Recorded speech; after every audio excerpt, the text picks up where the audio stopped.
Hello, online retailers. Today we're gonna briefly talk about the adoption rate of buy online pickup anywhere services in rural areas versus suburban areas versus major metro. And I will show you the difference in adoption between two product categories: general commodities, including apparel, shoes, cosmetics, etc., versus signature required commodities like wine, right? It's a pretty example. So the reason we are doing it and we are discussing it is we've been asked a lot about it.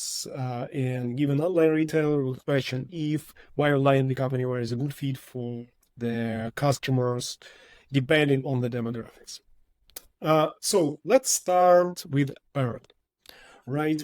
On the chart in front of you, you are now looking at the percentage of customers selecting it, like from 9% up to almost 14%.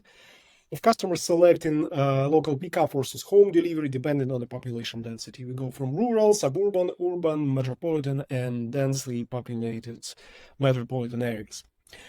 Couple of takeaways. First, generally, yes, the higher the density population is, the more adoption you would be looking at. And that might be related to the lifestyle, that might be related to the levels of theft and security.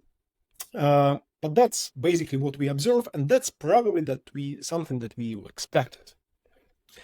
On the other hand, there is something to note on this chart. The average percentage of adoption in this category is about 10.64. Let's assume 11% of customers would be selecting it.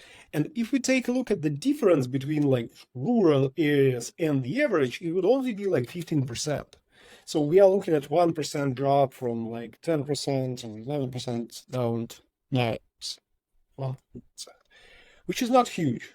On the other hand, suburban areas is just like percent above average, and as we move to urban, that takes like up to 30%. But given the number of transactions from different parts of the US, we would kind of, to be safe, to assume that, hey, this service is, yes, it's for metropolitan areas, but not only for them. And if your customer base lives in rural areas or in more in suburban areas, that is definitely a service.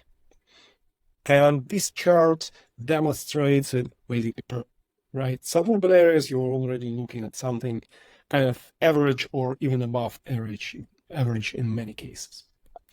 Now, let's take a look at wine segment, how it's really different. And that was something that was surprising to me. So for wine, the situation is not linear in the sense that higher the density of population is, the higher the adoption of buy online pickup anywhere. Surprisingly, it's almost the other way around, right? The adoption peaks at about 16%, but then it starts to drop. And in densely populated metro areas, and that's where like more than 10,000 people live per square mile, we can expect the adoption actually drops down to 5%, right? Metro areas, 10%-ish, urban 15, and on we go. Rural doesn't go as deep as even metro, even more specifically dense metro areas. Couple of possible explanations for that. First, if you live in a densely populated area, you're probably not using your car. And wine is heavy, right? Oftentimes it's like 6 to 12 bottles of wine in one delivery. So you don't really want to carry it at home, whereas in suburban or rural environment, you basically drive your car anywhere you go. So that is one of the explanations. Another one is like in New York City downtown, you're more likely to expect a doorman who would accept all the packages and sign for your packages if needed, if you have these relations. So, or maybe in just more densely populated areas, if you want to pick up your wine from somewhere, you will just go and buy it, right? Instead of, if you want a delivery, you actually go. Now let's try to combine these two charts on just one chart and try to sum up and finish what we just did. So again, if you are an apparel retailer, yes, most likely, like most of your customers will be adopting it densely populated metropolitan areas, but the adoption in rural areas will still be significant, and suburban will be absolutely significant as well. If you are a wine retailer or ship something that requires signature, you will most likely see highest adoption for your suburban customers who are not at home during daytime, who don't want to be at home to sign for the packages, and thus they would prefer this service. Okay, that's it for today, and see you next time. Bye.